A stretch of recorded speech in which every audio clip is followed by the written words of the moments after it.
먼저 이 시간 하기 전에 자리를 약간 조정하도록 하겠습니다. 먼저 제가 말씀드릴 때 이렇게 손을 들어서 표시해 주면 고맙겠습니다. 자, 우리 먼저 오늘 1구역 어디 계신가요? 1구역 1교구 말고 1구역. 우리 구역장님이 김순희, 유학순 안 오셨어요? 예. 오늘 빠진 구역장님은 당첨하겠습니다.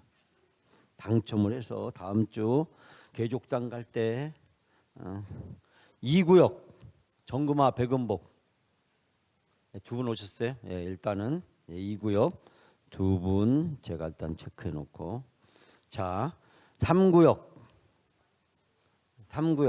양지 1구역. 양지 1구역 몇 분입니까? 하나 둘 셋 넷 6분이에요? 7분. 예, 7분. 예. 그 다음에 우리 신동아 구역. 양지 2구역 죄송합니다. 양지 2구역 두 분, 네 분 오셨어요? 네 분? 5분? 5분 됐습니다. 5분 됐고, 예. 그 다음에 우리 신동아 구역. 신당 안 오셨어요? 예. 당첨. 우리 그다음에 오정 1구역. 예. 두 분 오셨어요? 예. 그 김용현 사모님도 같이 거기 해 주시고. 그다음에 우리 오정 2구역. 한 분, 두 분, 세 분, 네 분 오셨죠? 예, 됐습니다. 왜냐하면 두 분 가지고는 토론이 안 되기 때문에 네 분 정도가 돼야 되기 때문에. 자, 그다음에 우리 오정 3구역 이영동 구역장님 세 분, 예, 세 분 앉으시면 되고, 그다음에 우리 시외구역 조남춘 권사님, 예, 한 분, 두 분, 예, 우리 전병희 목사님까지 세 분 같이 앉으시고, 그다음에 우리 중리구역 최영수 권사님, 예, 네 분, 예, 됐습니다.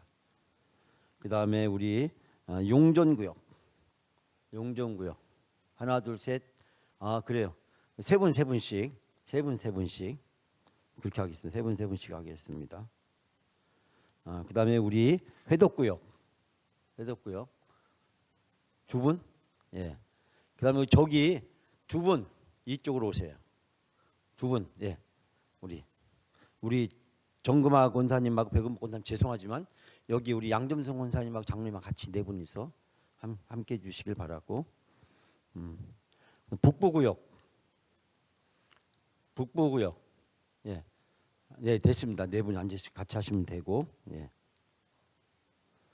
그다음에 우리 둔산구역, 예, 네 분, 네, 됐습니다.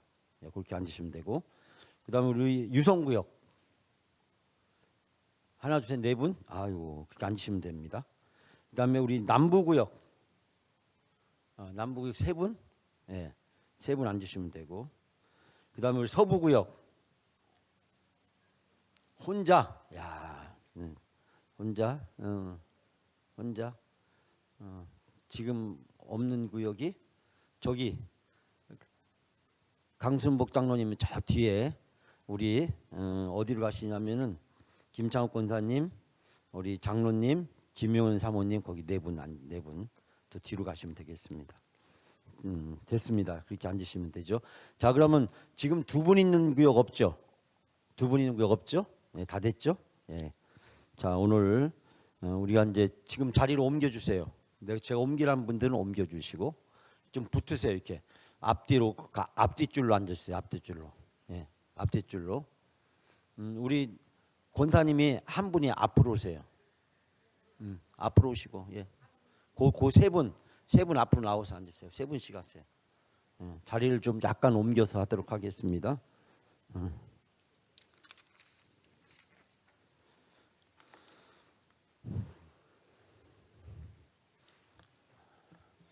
오늘 진행 방법은 제가 말씀을 드리고 여러분께 토론 시간을 드립니다. 토론은 길게 하시면 안 돼. 자기 얘기를 1분 이상 하시면 안 돼. 30초에서 1분 사이를 하셔야 됩니다. 길게 얘기하면 안 되고 핵심만, 중요한 얘기만, 토론의 핵심만, 쟁점만 얘기하시면 돼. 한 번씩 다 돌아가면서 얘기해야 되기 때문에. 그래서 제가 인원수를 조정을 한 거예요. 거기 네 분 앉으신 분은 두 분이 앞으로 오셔서 돌아서서 이렇게 서로 마주 볼 수가 없으니까 두 분 앞으로 오시고, 예, 그렇게 해주시기 바래요. 자, 네 분이 지금 앞에 두 명, 뒤에 두 명 앉으시고, 세 분 앉았으면 앞에 두 명, 뒤에 한 분 이렇게 앉아서 좀 이따 토론할 때 서로 마주 보면서 할 수 있도록 해주시기 바랍니다. 자, 그러면 오늘 빛나는 명품보다 더 빛나는 영광 무기 든 자는 누구입니까? 지난주 금요일 날 새벽에 제가 했던 말씀이기 때문에 제 말씀을 짧게 드리고 여러분에게 제가 토론 주제를 드리고 그 다음에 토론할 수 있는 시간을 드리도록 하겠습니다. 시간이 뭐 길게 할 건 아니기 때문에 여러분께서 충분히 살펴주면 좋겠습니다. 자, 사울 왕이 40세가 되었을 때, 그때 사울이 왕이 된 지 2년째 되는 해였습니다. 자, 이 2년이라는 해는 무엇이었을까요? 이제 사울이 왕으로서 이스라엘 백성에게 뭔가 보여줄 때가 온 시간입니다. 그러니까 왕으로 취임을 해서 이제 이스라엘 백성에게 뭔가 보여줘야 될 상황이 이제 왔는데, 이때 사울이 선택한 방법이 뭐냐면 바로 독립전쟁이었어요. 독립전쟁. 그때 당시 이 팔레스타인 지방의 종주국 노릇을 하던 사람은 블레셋이었습니다. 블레셋은 기본적으로 철기 문화를 가지고 무장된 강력한 해양 군사 세력이었습니다. 그러니까 전쟁에 능한 민족이었어요. 자, 그에 비해서 이스라엘은 어떠냐? 유목민족이고 농경 문화를 시작한 서투른 민족이에요. 그러니까 전쟁에 능한 민족이 아니었다는 사실입니다. 그런데 사울이 여기에서 무리수를 둡니다. 뭐냐면 블레셋과 독립전쟁을 선언합니다.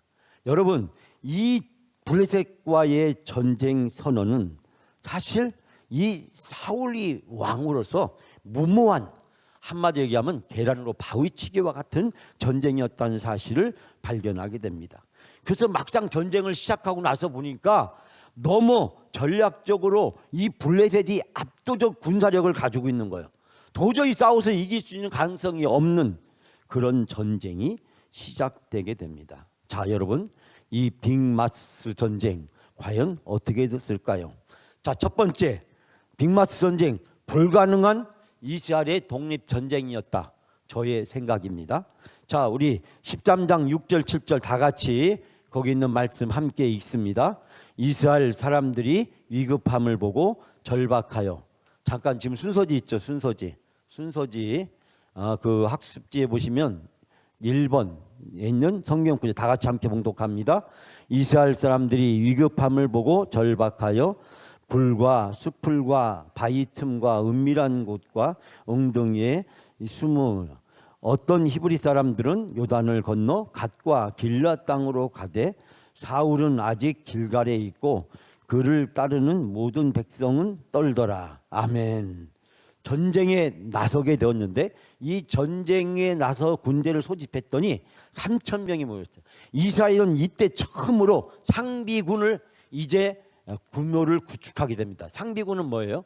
상시적으로 전쟁에 싸울 수 있는, 오늘날 말하자면 우리나라 이제 군에 소집돼 가지고 가서 군대를 이루는 거죠. 예비군이 아니라 상비군이었다는 거. 상비군이 3,000명 왔어요. 이 중에 2,000명은 사울이, 1,000명은 요나단에게 주었습니다. 그런데 이 3,000명, 근데 이 소식을 듣고 나서 무슨 소식을 들었어요? 이 요나단이 선공을 벌립니다. 블레셋 그 수비대를 공격을 하게 돼요. 그러자 블레셋이 군대를 소집했어요. 군대를 소집했는데 오늘 성경 본문에 보면 동원한 병거가 3만이고 마병이 6천이고 백성이 해변에 모래알같이 많았다라고 이야기합니다. 말이 전쟁이지 블레셋과 이스라엘의 숫자와 전력은 감히 상대가 안 되는 그런 전쟁이었습니다. 더 놀라운 것은 이 사무엘상 저자의 표현에 보면 블레셋 진영을 설명하면서 병거, 마병이라는 단어를 사용하는데 이스라엘은 군대라고 하는 병사라는 표현을 사용하지 않고 백성이라고. 그러니까 한마디 얘기하면 이스라엘은 전쟁 준비가 되고 있지 않는 예비군을, 일반 민방위를 동원해 가지고 지금 전쟁을 벌이겠다는 것이고, 블레셋은 바로 상비군이 나왔는데 그 상비군이 병거가, 마병이 어마어마한 압도적인 우위를 보이고 있었다라는 것을 알 수 있게 됩니다. 결국 어떻게 됐습니까? 오늘 13장 6절 7절 말씀에 이스라엘 백성들의 상황, 그 3천 명의 상황을 얘기하는데 위급함을 보고 절박했다는 거예요. 예? 또 그들이 어떻게 됐어요? 굴과 수풀과 바위 틈과 은밀한 곳과 웅덩이에 숨어버렸다는 겁니다. 예? 모든 백성이 떨었다라고 한마디로 최종적 결론을 내리고 있습니다. 결국 이스라엘 백성이 많은 사람들이 이탈을 했고 사울 왕의 불을 맞고 전쟁터에 나왔다가 전세가 불리지자 무서워서 숨어버렸다는 거예요. 그리고 결국 사울 왕과 남은 병사 숫자를 나중에 세어보니까 600명에 불과했다. 2,400명이 도망쳤다. 2,400명이. 상대방은 어떤데요? 상대방은 지금 병거가 3만이고 마병이 6천인데, 예? 해변에 모래와 같이 많았는데 여기에서 지금 600명밖에 되지 않다. 도저히 이길 수 없는 전쟁을 하게 됩니다. 자, 첫 번째 토론 문제를 여러분에게 드립니다. 이스라엘과 블레셋의 규모를 비교해 보면 공격하는 숫자가 절대적으로 이스라엘이 부족합니다. 전쟁을 시작하기 전에 이스라엘 백성들에게 무슨 일이 있었을까요? 자, 본문의 내용을 관찰하는 내용입니다. 아까 13장 6절 7절 말씀을 가지고 이 시간 3분을 드립니다. 3분.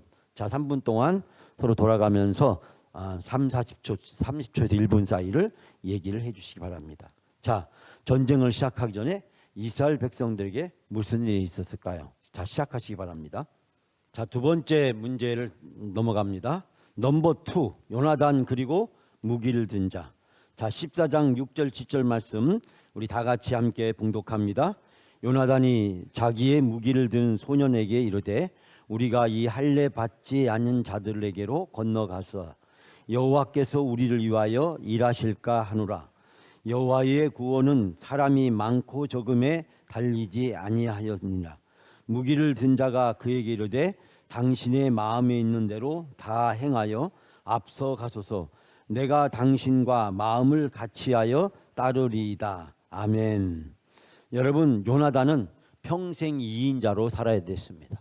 왜냐하면 사울 왕이 있었고 그 때문에 이 사울 왕, 비록 아버지와 아들의 관계지만은 이 사울 왕의 이 독단적인 행동에 대해서 묵묵히 요나단은 자기의 자리를 지킵니다. 심지어 다윗이 혜성처럼 등장하게 됩니다. 골리앗을 쓰러뜨린 다윗, 온 이스라엘 백성의 칭송을 받고 이약 스타덤에 뛰어오릅니다. 오늘날 말하자면 노벨상을 받는 것처럼 순식간에 모든 스포트라이트가 다윗에게 주목됩니다. 다시 사울 왕의 후계자의 자리에서 이제 다윗에게 완전히 가려진 존재가 되고 맙니다. 여러분, 이 상황에서 이 요나단이 취할 수 있는 상황은 무엇일까요? 제가 지난주 금요일 날 새벽에 여러분이 기억하실지 모르겠습니다. 한 이야기를 여러분에게 해드렸는데 그 이야기는 뭐냐면 우리가 살아가면서 때로는 다른 사람들과의 관계 속에서 때로는 우리가 열등감에 사로잡힐 때가 많이 있다라고 하는 것입니다. 그런데 열등감에서 벗어나지 못하고 헤매는 것을 살리에르 증후군이라는 얘기를 잠깐 새벽에 드렸습니다. 살리에르라는 사람이 있었는데 이 사람은 1750년에 태어나서 황제 요세프의 궁중 소속 작곡가로 발탁이 되고 1788년 궁정 악장이 되었던 사람입니다. 실제하는 실존 인물이죠. 이때 음악가로서 성공적인 가도를 달리고 있었는데 어느 날 바로 천재 음악가 모차르트가 등장합니다. 살리에르는 열심히 일하는 노력파였다면 모차르트는 천재였다고 제가 말씀드렸습니다. 일약 스타덤에 오른 모차르트에 완전히 이 사람은 가려진 존재가 되고 모차르트한 열등감 때문에 끊임없이 그를 미워하고 시기하다가 자기의 재능을 발휘하지 못하게 됩니다. 평생 열등감으로 시기하고 미워하면서 시간을 보냈고 심지어 모차르트를 독살했다라고 하는 누명까지 이 사람은 뒤집어쓰게 됩니다. 여러분, 지금 요나단이라고 하는 이 왕세자 사울 왕의 뒤를 이어서 왕이 되어야 되는데 아버지의 독단적인 행동으로 많은 어려움을 겪게 됩니다. 그리고 다윗이 등장함으로써 그는 만년 2인자로 국민들에게 인기 없는 왕세자로 전락해버리고 맙니다. 여러분, 그런데 바로 오늘 본문에서 바로 이 요나단이 쓰임을 받습니다. 묵묵히 자기가 해야 될 사명을 놓치지 않고 그 힘든 상황 속에서도 그는 모든 것을 감당합니다. 요나단은 평생 넘버 투로 주연보다 더 빛나는 명품 신앙을 살게 됩니다. 반면에 무기 든 소년, 무기 든 자라고 하는 이 사람, 여러분 이 사람의 이름이 무엇인지, 어떻게 생겼는지, 어느 집안 출신인지 이력을 소개하고 있지 않습니다. 구약성경이 어떤 인물을 소개할 때 반드시 그의 조상이라든지 그가 지금까지 어떤 일을 해왔던 사람이라든지 그 후에 그가 어떻게 됐다는 것을 소개한 경우가 많은데, 이 사람은 아무것도 없습니다. 이름도 없습니다. 무명용사였습니다. 다만 요나단의 무기 든 자. 그런데 오늘 본문의 말씀에서 요나단의 믿음을 발견하게 됩니다. 여호와의 구원은 사람이 많고 적음에 달려있지 아니하고 않나. 근데 이 무기 든 자가 하는 말이 뭐라냐면, 당신이 앞서 가소서 내가 당신과 마음을 같이 하여 따르리다라고 이야기를 합니다. 여러분, 이 전쟁에서 요나단이 넘버 원이라면 이 무기 든 자는 넘버 투입니다. 이 사람은 전혀 자기의 이름도 자기의 존재도 알려지지 않습니다. 이 전쟁이 끝났을 때 이 사람에 대한 이야기가 그 어느 구절에서도 등장하지 않습니다. 그런데 여기서 요나단이 선택한 전략은 바로 게릴라 전이었습니다. 자기와 무기 든 자 둘이 적진에 들어가서 적진을 혼란시키자라고 하는 전쟁 전략을 수립합니다. 다음 페이지입니다.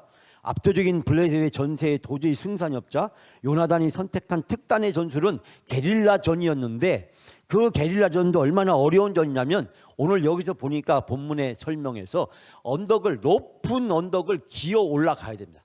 그게 산이었는지 고지였는지 뭔지 알 수 없지만, 그러나 이 블레셋 군대는 유리한 위치를 지금 차지하고 있었다. 적어도 이 공격과 수비에 있어서 이 공격이 저 수비보다도 3배에서 6배 정도가 돼야 그 수비를 하는 적을 공격할 수 있는데, 이스라엘이 공격해야 될 적들은 바로 숫자도 많았고 높은 위치를 점하고 있었다라고 하는 사실입니다. 한마디로 이 게릴라전은 살아 돌아올 가능성이 없는 그런 전쟁을 하게 됩니다. 그런데 여기서 무기를 든 병사 소년이 요나단에게 이야기합니다. 무엇이든지 하고자 하는 대로 하십시오. 무엇이든지 하는 대로 그대로 따르겠습니다. 앞에서 하시면 나는 따라가겠습니다 라고 이야기합니다. 요나단의 순종할 수 없는 제안입니다. 왜냐하면 가면 죽는 것입니다. 살아올 가능성이 없습니다. 근데 단 둘이서 저 압도적인 군사력을 가진, 그리고 유리한 전술적으로 위치를 처하고 있는 그 언덕 고지 산을 기어 올라가서 적들을 물리치고 살아 돌아온다는 것은 불가능합니다. 순종할 수 없는 요나단의 명령에 이 무기를 든 자는 순종합니다. 마치 모리아산에 가는 아브라함의 순종과 같습니다. 그러나 아브라함처럼 순종은 하나님을 개입시키고 기적이 일상이 되게 합니다. 자, 두 번째 토론 문제는, 다 함께 나눌 문제는 이미 앞에서 답이 다 나와 있는 문제이기 때문에 쉽습니다. 요나단의 계획은 무엇이었을까요? 내용을 확인시키는 겁니다. 요나단과 무기를 든 자의 믿음은 무엇이었을까요? 우리가 같이 3분 동안 시간을 드립니다. 자, 함께 토론을 시작합니다. 자, 이 전쟁에 임하는 요나단의 믿음을 우리는 발견하게 되죠. 자, 할례 받지 않은 자들,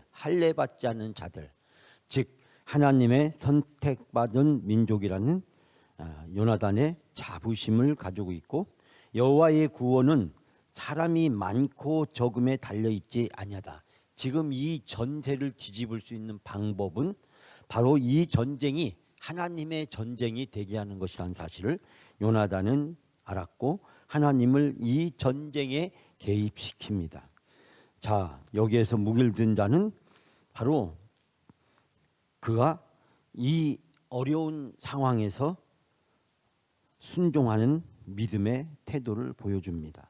참된 순종의 모습을 보임으로써 이 전쟁에서 하나님께 쓰임을 받게 됩니다. 이 전쟁은 요나단과 무기를 든 자로 인해서 승리한 것이 아니라 하나님이 이 전쟁에 개입하심으로써 승리하게 됩니다. 자, 여기 본문에는 등장하고 있지 않지만은 우리가 즉 사무엘상 14장을 읽어보게 되면 사울 왕이 결정적인 실수를 하게 됩니다. 그 실수로 인해서 불과 취임한 지 2년 반에 하나님은 사울에게서 마음이 떠나고 결국 그는 온전히 쓰임 받는 지도자로서의 사명을 감당하지 못하는 것을 보게 됩니다. 바로 이 사울 왕 즉 사무엘을 제끼고 그가 제사를 드림으로써 하나님이 사울 왕에서 마음이 떠나는 것을 보게 됩니다. 그러니까 이 사울 왕은 한마디로 아까 제가 말씀드렸던 살리에르 중후군에 사로잡힌 사람이었음을 그가 발견하게 됩니다. 즉 사무엘에 대한 열등감, 그 열등감이 무엇으로 나중에 자기 사위 아닙니까? 다윗에 대한 열등감으로 나타나게 되고 그 열등감이 이 사울 왕의 정신적, 심리적, 영적 상태를 결국 파괴하게 됩니다. 여러분, 열등감이라는 것은 결국 자기가 자기를 스스로 학대하는 것임을 우리는 여기서 발견하게 되고, 이 열등감 때문에 결국 이 사울 왕은 실패한 왕으로 전락해 버리고 말게 됩니다. 그에 비해서 우리가 이 본문에서 등장하는 요나단은 열등감이 없습니다. 그는 자기에게 주어진 역할을 묵묵히 받아들이고 그 역할조차도 하나님의 믿음과 능력에 힘입어서 그 역할을 감당하고 있는 것을 발견하게 됩니다. 마찬가지로 무기든 자도 그 요나단의 영향을 받았는지 그 요나단이 가지고 있는 믿음과 인격과 신앙이 그에게서 나타나게 됩니다. 그렇기 때문에 그는 자기의 지도자인 요나단의 순종할 수 없는 명령에 순종하고 적진에 뛰어들어서 게릴라전을 펼치게 됩니다. 여러분, 이 전쟁은 요나단이 생각하기를 이스라엘과 블레셋과의 싸움이 아니라 이스라엘 블레셋과 하나님과의 싸움으로 받아들였다는 사실입니다. 우리가 전쟁을 어떻게 설정하느냐가 전쟁의 승패를 좌우한다는 것입니다. 자, 그러면서 세 번째, 필페이 전쟁에서 이스라엘이 승리한 비결은 무엇이었을까요? 14장 12절 말씀 다 같이 함께 봉독합니다. 그 부대 사람들이 요나단과 그 무기를 든 자에게 이르되 우리에게로 올라오라, 너희에게 보여줄 것이 있느니라 한지라. 요나단이 자기 무기를 든 자에게 이르되 나를 따라 올라오라, 여호와께서 그들을 이스라엘의 손에 넘기셨느니라. 아멘. 이 12절 끝부분 말씀에서 요나단이 이 전쟁을 하나님과 블레셋과의 전쟁으로 설정을 하고 받아들였다는 사실을 우리는 알 수 있게 됩니다. 요나단과 무기 들은 자가 기습 공격하자 블레셋 군인들은 공포와 혼란에 빠졌습니다. 두 명의 공격으로 이 공포와 혼란에 빠졌다는 것은 하나님이 이 전쟁에 개입했음을 이야기를 합니다. 결국 블레셋의 혼란이 빠진 틈을 타서 이스라엘이 총공격을 했고 전쟁에서 승리하게 됩니다. 요나단의 믿음과 기습 전략, 하나님의 역사하심, 요나단 옆에서 묵묵히 따르고 순종한 충성한 무기를 든 자가 있었기 때문에 가능했다. 여러분, 무기 든 자가 없었다면 요나단은 기습 공격을 혼자 승리할 수 없었습니다. 이스라엘의 승리도 없었습니다. 명품 조연의 빛나는 순간을 발견하게 됩니다. 주연은 명품 같은 조연이 있을 때 더욱더 빛나고 주연의 영광과 기쁨은 전적으로 조연의 위대한 헌신의 결과입니다. 그러나 여러분, 기억해야 될 것은 주연은 떠나고 조연은 남는다는 것입니다. 영광과 기쁨을 누리는 것은 주연이 아니라 조연이라는 사실을 우리는 기억해야 됩니다. 진짜 주인공은 명품 같은 인격과 품성을 가진 조연이라는 사실을 발견하게 됩니다. 내가 서 있는 위치가 비록 주연이 아니라고 할지라도 살레로 증후군에 빠져서 스스로 열등감에 자학해서 자기를 파괴하는 어리석은 사람이 아니라 자기에게 주어진 역할과 위치를 분명히 알고 그것을 잘 순종하며 감당하는 사람, 이런 사람을 같이 우리는 넘버 2라고 이야기합니다. 리더인 넘버 1보다도 넘버 2, 하나님은 바로 이 사람을 들어서 사용하십니다. 마지막 여러분이 나눌 토론의 제목은 이름도 없이 빛도 없이 싸움 무기를 든 자에게서 배울 수 있는 영적인 자세는 무엇일까요? 영적인 지혜는 무엇일까요?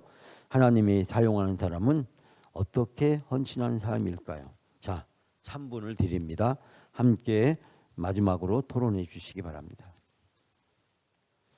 여러분, 지방에 사는 IQ 3과 IQ 1.5가 서울에 있는 대학에 합격을 해서 함께 자취를 하게 되었답니다. IQ 3은 IQ 1.5에게 늘 청소도 시키고 라면도 끓이라고 시키고 설거지에다가 세탁까지 거의 모든 일을 시켰답니다. IQ 1.5는 IQ 3한테 눌려서 늘 IQ 3이 시키는 대로 했답니다.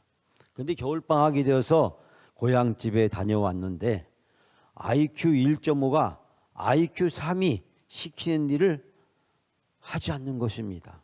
참다 못해서 IQ 3이 IQ 1.5에게 소리 질렀답니다. 야, 1.5밖에 안 되는 놈아, 너 왜 그래? 뭐 잘못 먹었어? 얘기했답니다. IQ 1.5가 IQ 3에게 이렇게 얘기했답니다. 나 방학 동안에 뭐 했다고요? 뭘 뺐다고요? 전 뺐다고. 3밖에 안 되는 주제에 3밖에 안 되는 주제에 감히 까불고 있어. 그렇게 했답니다. 3밖에 안 되는 주제. 3, 15는 얼마예요? 3, 5, 15. 몇 배예요? 5배. 5배나 더 많잖아요. 여러분, 제가 여러분에게 드리고 싶은 말씀은 뭐냐면 여러분이 다 아는 내용이죠. 여러분이 모르는 얘기하면 재미없죠. 아는 내용을 해야 돼 재미있죠. 자, 제가 이 문제를 여러분한테 쉬운 걸 냈죠. 어려운 걸 내보세요. 여러분은 시작도 못하고 문제가 쉬워야 한마디라도 더 할 수 있잖아요. 참여할 수 있잖아요. 그런데 뻔한 답을 여러분에게 요구했던 것입니다. 다 그 안에 있는 내용. 없는 내용을 하려면 적어도 1시간 이상 걸리기 때문에 그런 질문을 던질 수가 없어요. 주로 관찰에 대한 질문을 던졌지 해석하고 적용하는 문제까지 나갈 수는 없습니다. 자, 여기에서 뺐습니다. 우리가 빼야 될 건 뭘까요? 바로 신뢰로 증후군을 빼야 됩니다. 열등감을 빼야 됩니다. 넘버원이 되고자 하는 마음을 빼야 됩니다. 내가 똑똑하고 잘나고 능력이 있는데 나를 몰라주고, 예? 내가 똑똑하고 능력있고 잘났는데 왜 사람들은 나를 몰라주고 내 말을 안 들어주고 나를 인정해 주지 않고 왜 나를 섬기거나 받들어 주지 않는가? 신뢰로 증후군에 빠져 있는 거. 여러분, 요나단, 그는 평생 스스로 넘버 2이기를 자청했습니다. 사울왕 밑에 넘버 2. 목동인 주제에 어느 날 갑자기 스타덤에 떠오른 그 다윗이 모든 사람이 스포트라이트를 집중했을 때 그는 사랑과 우정을 가지고 넘버 2를 자처합니다. 제가 드린 말씀은 요나단의 신뢰로 증후군을 뛰어넘었다는 거예요. 그래서 그는 하나님께 쓰임 받았습니다. 그는 왕이 되지 못하고 아버지와 함께 비극적 전사로 그의 인생을 끝내지만 요나단의 인생을 실패한 인생이라고 사람들은 이야기하지 않습니다. 왜 그렇습니까? 그는 넘버 2였지만 넘버 2로서 자기 사명을 감당했기 때문에 그렇습니다. 그는 넘버 2로서 넘버 1이 되려고 부단하게 노력하지 않았다는 겁니다. 아버지를 향해 도전하지 않고 다윗을 향해 도전하지 않았습니다. 하나님의 뜻이 이제 다윗에게 있다는 사실을 알고 그것을 묵묵히 받아들입니다. 신뢰로 증후군, 열등감, 다른 사람 앞에 자기의 자존심을 내세우는 그것부터 벗어났다는 것입니다. 넘버 투가 자기의 위치라는 걸 알고 그 넘버 투의 위치에서 자기에게 주어진 사명을 끝까지 감당합니다. 더 놀라운 것은 오늘 제가 여러분이 하고 싶은 그 다음 이야기입니다. 바로 이 무기를 든 자, 넘버 투로서 자기의 위치와 역할과 사명을 감당하려고 했다는 것입니다. 요나단에게서 배운 것입니다. 요나단의 인격과 성품이 바로 이 무기를 든 자는 요나단 밑에서 요나단이 사울 왕에게, 요나단이 다윗에게 취하는 모습을 보면서 이 무기를 든 자도 요나단 밑에서 넘버 투로서 요나단을 섬기고 보필하고 돕고 요나단이 성공할 수 있도록 아낌없이 순종하는 그의 삶을 통해서 우리는 많은 것들을 생각해 보게 됩니다. 여러분, 넘버 원은 중요한 것이 아니라 내가 넘버 투라고 하면 넘버 투가 나의 사명이고 나의 비전이라는 사실입니다. 모든 사람이 다 넘버 원이 되려고 합니다. 모든 사람이 자기 말을, 자기 주장을, 자기 생각을 내세우고 관철시키려고 합니다. 전체를 보지 않습니다. 미래를 보지 않습니다. 내 생각, 내 판단, 내 경험, 내 지식이 옳다고 생각해. 딴 사람들 생각은 무시해. 넘버 원을 무시해. 넘버 원을 치고받으려고 합니다. 여러분, 살레르가 모차르트를 존경하고 사랑했다면 살레르는 비록 넘버 투로서 빛나고 아름다운 삶을 살았을 것입니다. 그러나 그 열등감 때문에 결국 자기를 패배시켰습니다. 사울 왕이 사무엘에 대해서, 다윗에 대해서, 사무엘은 얼마나 위대한 사람입니까? 다윗은 얼마나 햇병아리입니까? 그런데 위대한 사람에도 열등감을, 햇병아리에도 열등감을, 거기서 벗어나지 못하는 이 사울 왕은 사무엘의 위치를 점하고 또 다윗을 죽이려고 들고 하나님의 계획과 뜻을 분별하지도 못하고 그는 결국 비참한 인생을 마감하게 되고 아들과 함께 수많은 병사들과 함께 전쟁터에서 그의 생애를 마감하게 됩니다. 여러분, 넘버 원이냐 넘버 투가 중요한 것이 아닙니다. 하나님이 나에게 주어진 사명과 비전에 묵묵히 받아들이고 순종하게 될 때 하나님은 넘버 원이 중요한 게 아니고 넘버 투가 중요한 게 아니고 자기에게 주어진 사명을 받아들이고 인정하고 순종하고 헌신하는 자를 통해서 하나님은 놀라운 일을 이루어 줄 줄 믿습니다. 내가, 내 생각이, 내 경험이, 내 지식이 그 모든 것들을 기꺼이 내려놓았던 넘버 투, 하나님께 명품보다도 더 빛나는 삶을 살았던 요나단, 그리고 무기를 든 자에게서 우리는 많은 영적 교훈을 얻을 수 있게 됩니다. 사랑하는 여러분, 오늘 하나님은 영광 무기 든 자를 찾으십니다.